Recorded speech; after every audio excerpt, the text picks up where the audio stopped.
3, 2, 1. Wait. Dungeon Damsels! Welcome to Dungeon Damsels, everyone! Whoa! It's our first session of the year. Yeah! And we're returning to our main campaign after many a one-shots, and then we'll do a Valentine's Day one-shot in the future, so stay tuned. We're going to switch over to Monster Hearts briefly. Michael's going to run that one-shot. Whoa. A heads up, and also Michael, tell us who you're spotlighting, who's cool, what's hot. Speaking of Monster Hearts and indie RPGs, I am a huge fan of them. So, however it's pronounced, we apologize in advance. Wildiver or Wild Driver, the World of Wild Driver, also at Wild Driver, we'll say this just for the sake of argument, at Wild Driver on Twitter. They have their own RPG, and it is basically a simple to run, fun to play, story-driven TTRPG system designed with the bright optimism at its forefront. Wild Driver is made with the express purpose of fun, lighthearted escapism into a world where magic is new. Everything is ready and ripe to be discovered. People seek only the best interests of one another.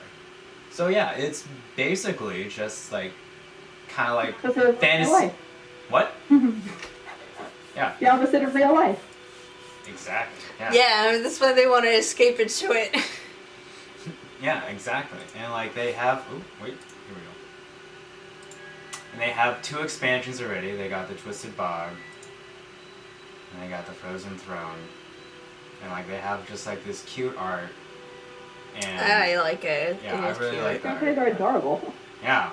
It's like I like its simple appeal. Yeah. It's Exactly. a simple aesthetic, but it's like appealing. Yeah, it's it nice. reminds me of like a Saturday morning cartoon.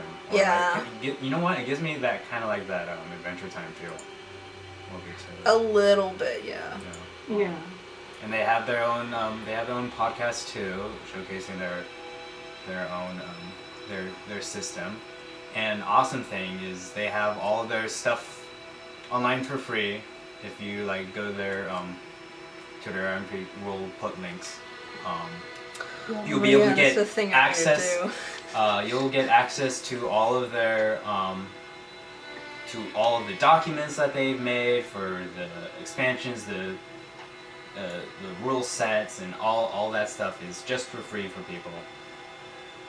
But and here's like one of them. Here's the beautiful map that they have. Aww. It's so cute. So simple, so cute. It works. Yeah, I'm a big fan of these guys, and I want to check out more of their stuff. Yeah, maybe we'll do a one-shot with them. Yeah, I'd be down. Yeah. Yeah. Anyway. Okay, so we're returning to our main campaign. The Christmas shot did have a canon dream sequence, which it did have a canon dream sequence. The Christmas shot is a canon dream sequence, so that did happen. It just and it was wild. It was wild, and it was in your brains.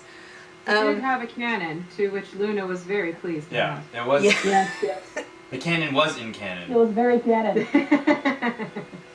Canon. So You're gonna wake up, you're like, what?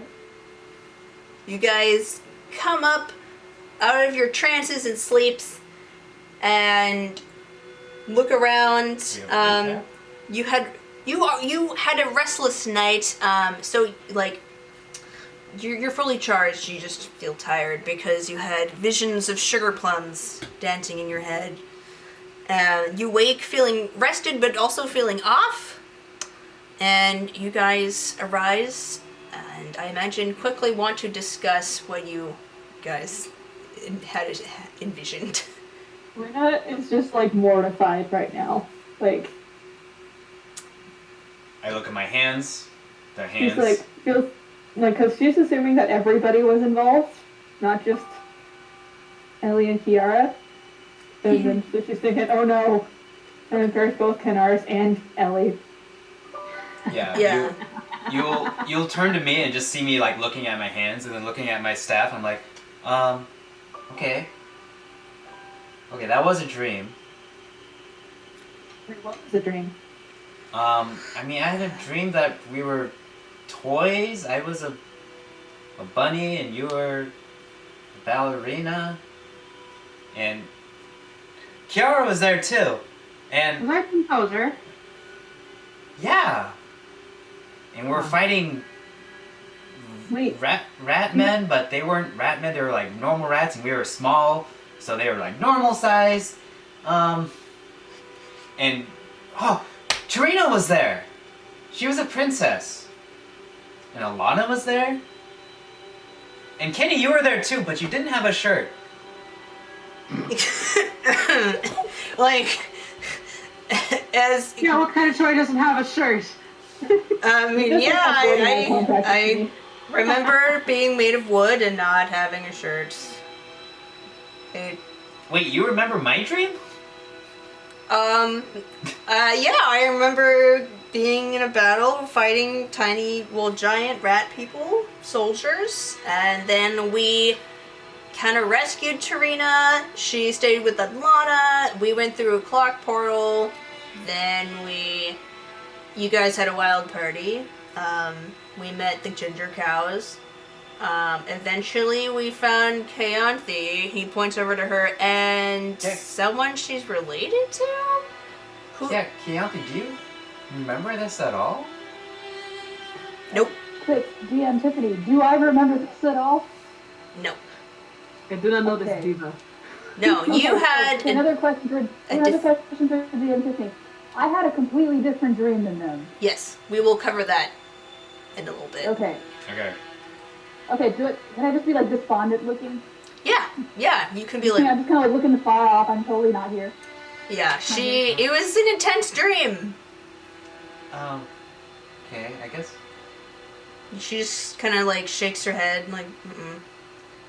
Yeah, Kenny, that's really weird. You remember my dream beat for beat exactly how I remembered it. Are you psychic? Well, if I were, then wouldn't that mean... It's like, well, I think we had a shared dream. More likely, because I'm pretty sure I'm not psychic. Oh, that makes more sense. And that's why you So, guys... in your guys' dream, did I end up taking a dip in a fountain as well? Yeah, to get Yeah. the last prince, I think? Yeah, and Luna, you had a boyfriend who was Farius, but not Farius. And then he looks over to Farius, who's actually actual Farius, and he's just like, I was at watch. I have no idea what you're talking about. It's like, oh, I guess you were awake while we were in trance. And he's like, yep. So was Narte. Narte and Farius were on watch during your dream sequence. So they just kind of are like, that's weird. Narte's just eating, like, he's always eating. He's just eating jerky. He's like, huh, that's interesting. Was I there? Yeah, you were. Did I also not have a shirt? I actually can't remember. Where? He had a shirt. Yeah, you had a Okay. shirt on. Huh, If that's you did, it wasn't weird. memorable, so oh well. He's just like, oh. It's alright. I don't need to impress ladies anyway. I do Just this like on my own. Just thinking about all the embarrassing and terrible things she'd said and did. Yeah, like, Kenny's, like, trying... He's actually taking it pretty well. Better than you anticipated. Hey, Luna, do you think this dream means something? I mean, usually they're... Like, things in the dreamscape are very significant. Yeah, but it also means that my subconscious is an idiot. It also could mean that your subconscious. Whoa. Could also mean that your subconscious also really wants a cannon. Do you want a cannon?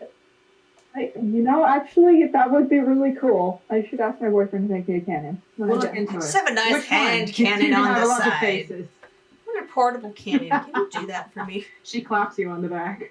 I mean, that cannon was very useful. time. It's like a good friend.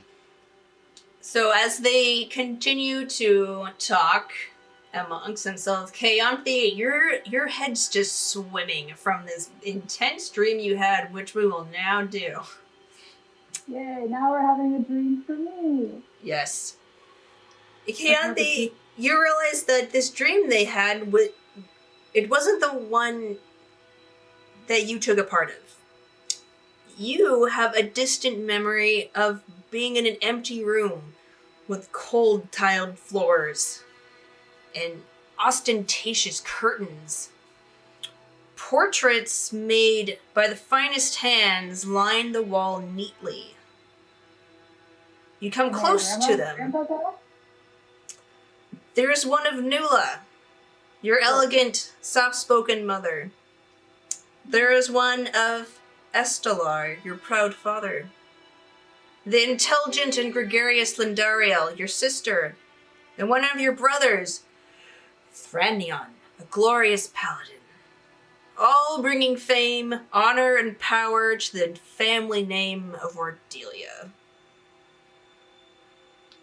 They're all surrounding a large statue bust of your grandfather, Eorthander, as if paying homage to a great god. Your head swivels around the room, staring each portrait in the eye until you stop and notice that a portrait has been slashed. You squint. You don't recognize this person. Is he your cousin that you met a long time ago? No. He's human. That's weird. And weirder, he looks like Raheem, but it's clearly not him. What is happening? There are 3 slash marks through this portrait. Next to his portrait, you see a stoic portrait of the stately Celiana. Heth and Ariadne are also in portrait form next to her. These portraits are placed behind the statue, so it's a room. The statue's in the middle of the room. They're behind the back, so they're facing the back of the bust. You move along the wall and spy another portrait that's been slashed. It's an aunt you think you had? You're sure? Yeah, that's right. But you haven't seen her since childhood. Memories flash through your head. You recall that one day she was simply gone.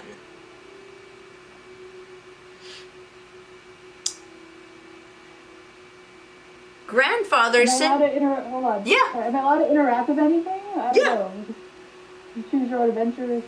Okay, can I go to the painting you just described then? Am I able to, move the slashes back?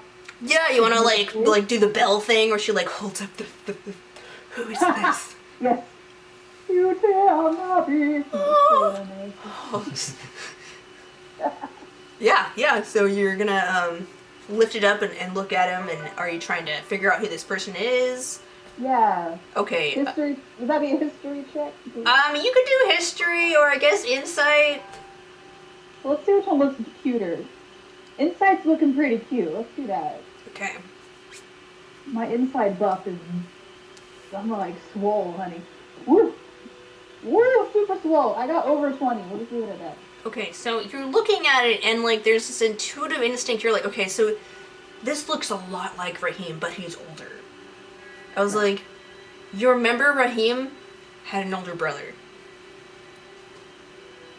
So you're like, reasonably, this could be the older brother he's mentioning. But you don't know why he's in this room. Why is the portrait of Raheem's older brother in this room next to Celiana, of all people? That's weird. I recall all those sessions ago, which in game I understand might have been just a month. The story Raheem told me. There's then, can I also go and check out the one that looks more like an aunt that just disappeared? Yeah, sure. Okay. Roll again? Yeah, roll again. Oh. Okay, that wasn't a nat 1. It was almost a nat 1. That was an 11, though. Okay, so you're pretty sure you do remember this person from childhood. Like, she's not someone made up. But, like, it's in your younger memories, like, you'd be the equivalent of, like, 8. And, like, you didn't interact with her too much, but you clearly remember her and she's not a figment of your imagination, but, like, one day she just was gone. And you ask people about it, and they're just like, oh, don't worry about it. They just brushed you off. And, like, it kind of faded into your memories as just this, you know, childhood thing you didn't really think about until now. I'm sure they have a perfectly good reason to wipe this person off the family tree. Perfectly reasonable. She's like, don't worry about it. Oh, she's just gone. She moved away. You know, they... Went to go get the proverbial box of milk. Went to go get milk. Yep, and just disappeared forever. Gotta go get milk. Bye. You walk around the room, and you find more of these portraits that have been slashed. You find, like, beneath the portrait of Raheem's brother, you assume, is a portrait of a young child that looks like it's possibly his, also slashed out. He's a half-elf.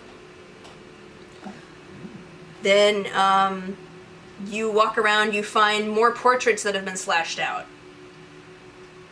And, again, you think back to, like, oh yeah, like, this was a cousin, and this was, you know, this was, like, an uncle twice removed, like, because your family's large, but they're all interconnected. And so, or, like, this was, oh yeah, my cousin married this guy. But, like, they were just, one day, just gone. No trace, nothing.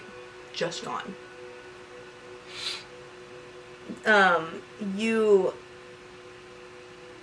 So you rotate back around to the statue at the face, and your foot hits something on the ground. You look down, and there are portraits that are face down on the ground. So you go and... Okay. I lift one. You lift one. It's order. Oh, okay. Oh. And you're like, oh, and okay. So you kind of... No slash marks? No slash marks, just on the ground. It looks dusty. Okay, kind of put them down. There's another one. You pick it up, and you find your portrait. You find yours.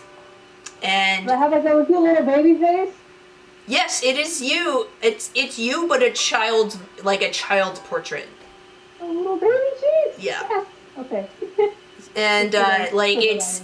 Bouncing 50-year-old. It's at the foot of the statue, in the shadow of the statue. Oh gosh. Ooh, that's not ominous at all. I love it. Nope. Totally normal. Totally Oh. innocuous. So harmless. This is a great drink. Perfectly fine. Yeah, it's fine. It's fine. It's migraines. It's So, as you're looking, do you want to do anything else? Okay. So you're kind of just like, what is this? What are we doing here? You stand up, and behind you, you hear this velvety, dark voice. So this is what fate chose to the fateless. You turn and look behind you. A female figure with long black hair, gray skin, shining teal eyes, and long feathered black wings stands behind you. She's beautiful and ephemeral and somehow depthless and endless, like the feeling that you get when you look into the night sky and see endless stars, or the feeling you get when you stare into pitch blackness and just feel this endless void. That's the sort of feeling she gives off. And she extends her hand and says, "Hello, sweet child. The Dark Mother is here." Okay, so Keyanthi will back away from the hand and just be kind of like in a combat pose. Whatever that looks like nowadays. Yeah, okay, she'll take like a battle She's like, stance. "Hold on." Crazed. Just the song. Oh, oh, oh. Ready to start fighting like. I don't know. Last time she was in a dream and approached by something, it tried to kill her. So, It was just a water horse. Yeah. I know, but last yeah, that's true. So this, the female figure just sort of looks at you and there's like a slight giggle and she just sort of walks past you. Like she's not interested in attacking you. She just says, "Oh, don't worry. If I wanted to get rid of you, I could have done so." And she sort of drifts around the room. Have you ever wondered why you felt so aimless, without purpose, lost, so to speak? I mean, I knew I had a purpose. It's just I didn't. Well, Keyanthi looking around because she's about to unload all of her feelings, except she doesn't know this person very well. But she figures this is like a dream world, so she's like, well, whatever. Who cares at this point? Okay. Well, even though I had purpose, I didn't feel like enough to follow it, I suppose. She's still a little defensive, but the answer's honestly. Well, I suppose in the hands of mortals, your task would be quite daunting. At least the one you're attempting to do.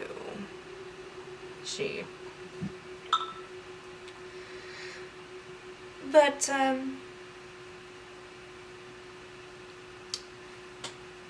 you should know something, is that, as a goddess of fate, I can show people the fates that they have. I can show people dreams, I can show them whimsical fantasies that mean absolutely nothing. But then there are people like you, or like your friend Nartilius, who simply don't have fates. I'm sorry. Don't have fates? Who are you? Can you have your name, please? Oh, Hold on, Electric. Excuse me. Who let you in? Who let you in my dream? Was that a great please? I don't see you on the guest list. You don't know, even when you're in my domain, and you have been engulfed in darkness. Should I roll to guess? Sure, roll a religion check. Yeah, that'll work for her. Okay, that's a number. It's not bad so far. Yeah, no, this is good. Okay, I rolled a 15. It's above 0. Okay, 15's, it's not a high roll. You're like, everyone's talking about this Briotriact lady and how she, lives here and rules it. So, you're just like... Oh, sorry. I had to look it up when you texted me to figure out how it was pronounced. I'm glad you said it beforehand. Briotriact. You're really good at, creating words I cannot pronounce, Tiffany. Thank you. Thank you. Okay, Briotriact is a literal Irish word, okay? It's a different language that uses different phonetics than Greek or Latin, okay? You're choosing Irish words on purpose to confuse me. No, I'm choosing them because Drow are based in Irish culture. Pronounce them in dumb and white. Oh gosh, anyway. It's okay, you're leaving. Tiffany, all the names that you make are fantastic. It's just... we're too dumb to pronounce them. Most of the time, they'll stick to Latin pronunciation. Literally all of my notes, not even close to spelled right. Spelled digit. Yeah, no, I have to write down them phonetically too, okay? Mm-hmm. Okay, anyway. Sorry. Keyanthi rolled well, and she's like, I apologize, Lady Briotriact. It's been a while since I've met someone so polite.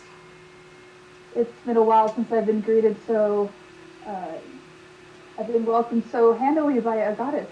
I figure I should reflect it.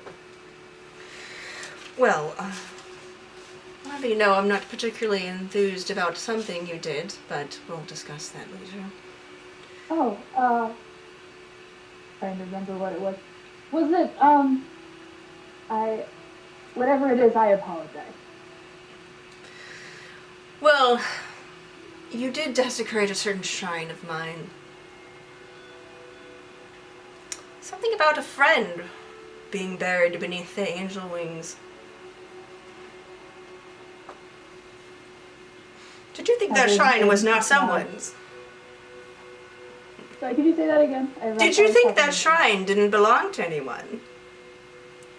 I had hoped that I could give my friend a place of peace to rest. I apologize.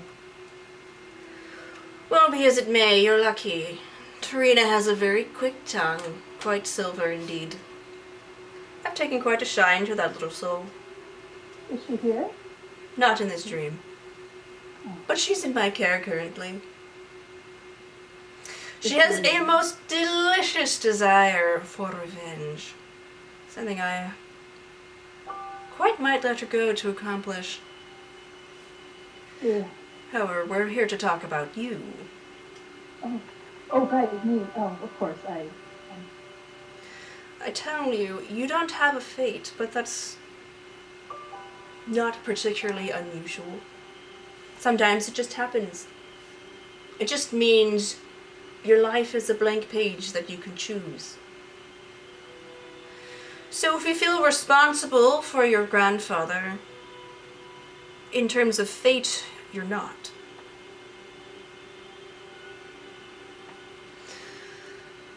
However, if... not be responsible. So, you wish to make this your fate? To write your own pages down? Keyanthi kind of just walks back and faces the statue of her grandfather. And kind of looks into those soulless, furrowed eyes. And just like, I just feel like a fool for not knowing anything about any of this.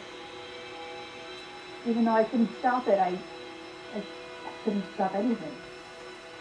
Well, it'd be hard pressed to stop Eor Thunder. He's older than I am. She sort of like drifts behind you. Oh yes. He's called... What would the translation be in this tongue? Probably Ancient Dragon or World Dragon. But once upon a time, there were 8 dragons who were sent to inherit the twin worlds. 4 here, 4 there. But they had fighting amongst themselves, and essentially ousted each other for a very long time. Eor Thunder was sealed up, and he broke free. And if he's free, his siblings probably are too. You'll be hard pressed to try to stop him. And she like puts this hand on your shoulder. It's really cold. It's like ice. But it's not like comfortable. It's like someone who has really cold hands touching you. She's like, not without help. Okay. So Keyanthi will go ahead and face Lady Brioche.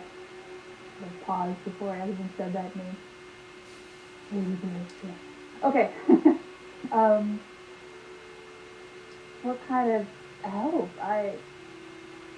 My grandpa's a dragon? What? Yes. I'm sorry. I This is mean, a really weird dream. Usually these dreams aren't so descriptive. Usually it's just me trying to fiddle around. Usually there's simply usually dreams are just the unconscious mind in a jumbled mess. I like to mess with minds that way. You get really bored down here. However, I have an interest in containing Aor Thunder.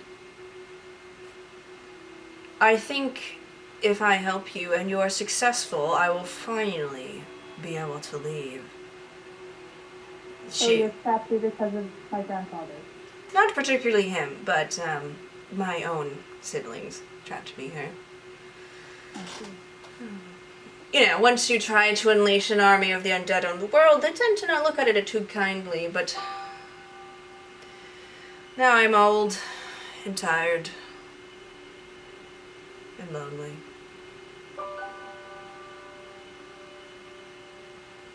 Well, if you have more to say, I definitely want to hear it.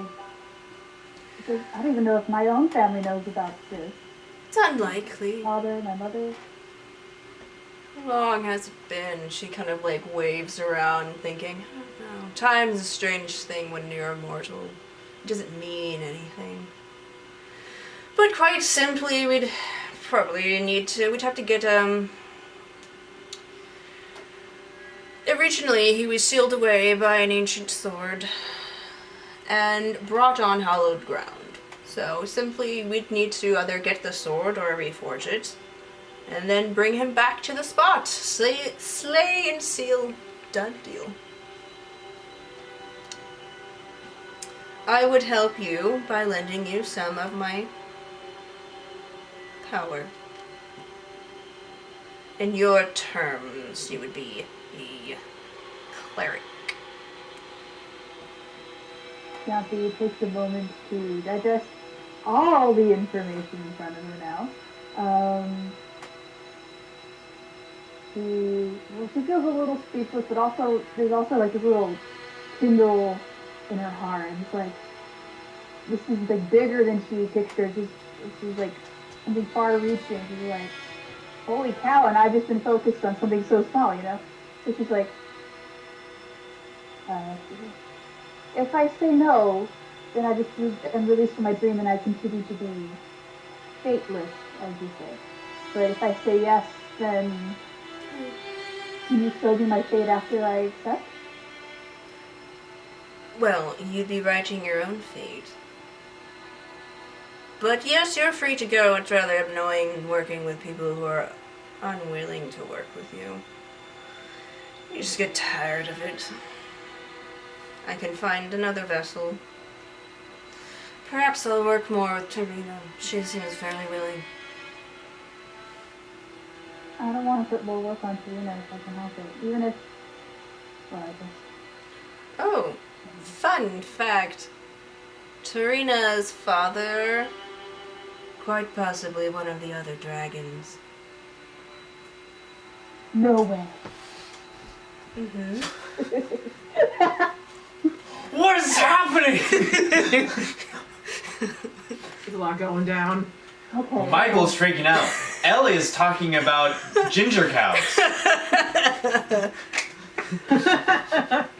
I won't know until I see him, or perhaps another one of his offsprings, but the way Tyrion described him reminds me of those old grumpy men that they are.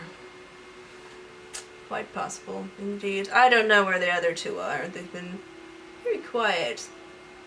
Though the ocean has been quite active. Lots of whispers of a giant shark. I think I was dealing with the giant shark. I'm sorry. I'm just really excited to hear all these things. Like, oh my gosh, things are starting to connect and Keyanthi just kind of like started to pace a little bit. I'm like, calm. her brain is working. She's like, oh, there's things. How much more do you know, Lady Breelcheck?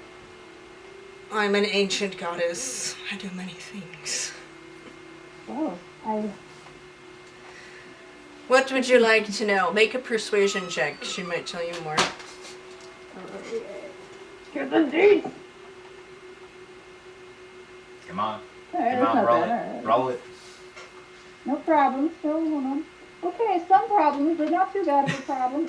I rolled a 16. Is that nice? Hey, that's pretty good. Okay. Well, is there a subject you wish to know about? She thinks of the slashed paintings, and particularly the two of them, of the aunt and possibly Raheem's brother. Do you know what happened to them? Why they're slashed? Did my grandfather, end them? She walks over to them and she says, "This I don't know. They are not my souls to collect. But your subconscious projected them, and somehow got this portrait in here. So, I think you..." I was like, darn it, that was an oversight. I looked over it. So, that's magically there. They're just hanging out. They're just hanging out. She's just like, if you want answers, she points to Celiana. This is the one you need to ask. Gotta take a deep breath, of course. That only makes sense. I can show you the memories that you had. You'd have to let me access your mind, though. Okay. Sure, yes. Especially for my aunt, because I think I know who the other man is, but I don't know. Goodbye.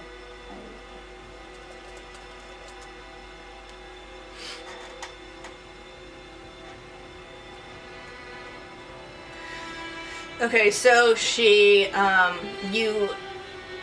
approaches you, and then just like you feel her put her hands on your head,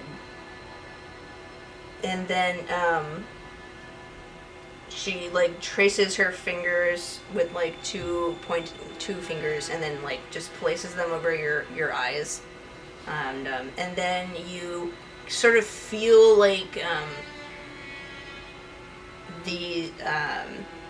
the wings sort of envelop you, and you fall into like this dark place, and then you remember like distinctly like your grandfather's house, because that's where you like lived and spent your childhood, and you remember like the plush carpet and how like it always smelled like, I don't know, I think he would smoke cigars. It always smelled like his cigars, and like... Well, he was a big old dragon, of course he'd be smoking. And, like, you remember the carpet smelling like his, smoking pipes, and you remember, like, the big library, and you and Lindario, like, sneaking in. He has, like, just this hidden room in the library, and you remember sneaking in there. You remember all sorts of things. You remember, like, this conversation...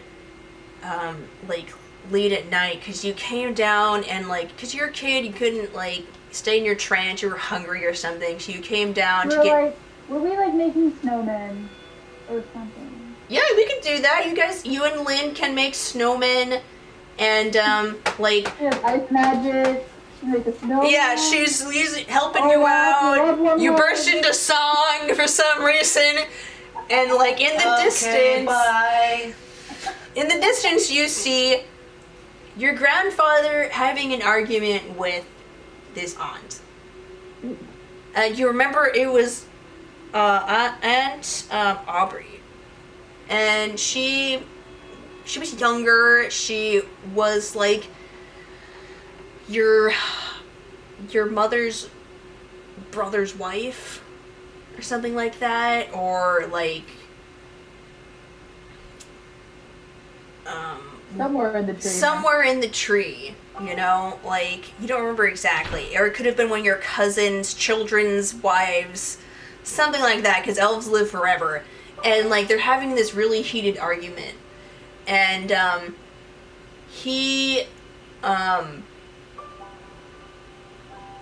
look away for a second to focus back on your snowman, and then you look back over there, and, like, she's just, like, kneeling on the ground, holding her face, and like back then, as a child, you just thought she was showing, like, respect to him. Because people would kneel when they met your grandfather.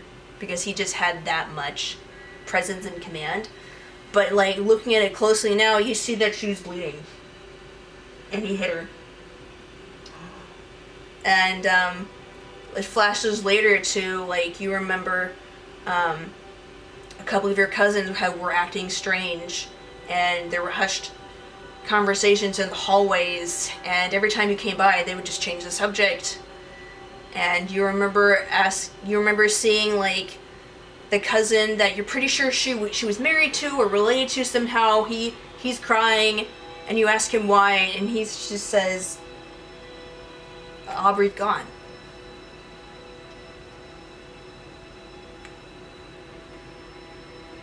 And being like you're like 8, you just sort of accept that because that's what kids do. They're told something and they just sort of accept that as reality. And like more memories of similar things happening, like, it's very subtle, like because you adore your grandfather, your love blinded you to his true nature. And you remember things that were strange, like one night he came home and he had blood on his hands. You're like, what happened, Grandpa? And he said, oh, I just cut myself. Oh, I out on the, I was riding my horse and the horse stumbled and took a fell. So I had to put her down because her leg was broken. Things like that, where he'd have blood on him and he'd just brush it off like, oh, it's not a big deal. And you remember similar things happening, just, late night conversations in your grandpa's hidden room in the library. And like, you and Lynn were in there just playing, being kids, and your mom found you in there, and she got super scared. She was like, you cannot come back in here. She pulled you guys out and told you to never go in there again. And just these childhood memories. Now, as an adult, you can sort of piece this together and think, Grandpa probably killed them. He probably put them down because they stepped out of line. And you come back to the room with the tiles and the portraits. Hi, this is Tiffany, your DM. Thank you for watching Dungeon Damsels. This is not the end of the session, so please stay tuned for the next part. We update on Tuesdays and Saturdays at 5 p.m. Pacific Standard Time. If you're interested in supporting us more, please push the subscribe button, like, or comment. We also have a Patreon, wink wink nudge nudge, and our show is in podcast form. You can find us on Apple Podcast, Google Podcast, Podbean, Spotify, and plenty of other podcast platforms. Thanks, we hope to hear from you soon.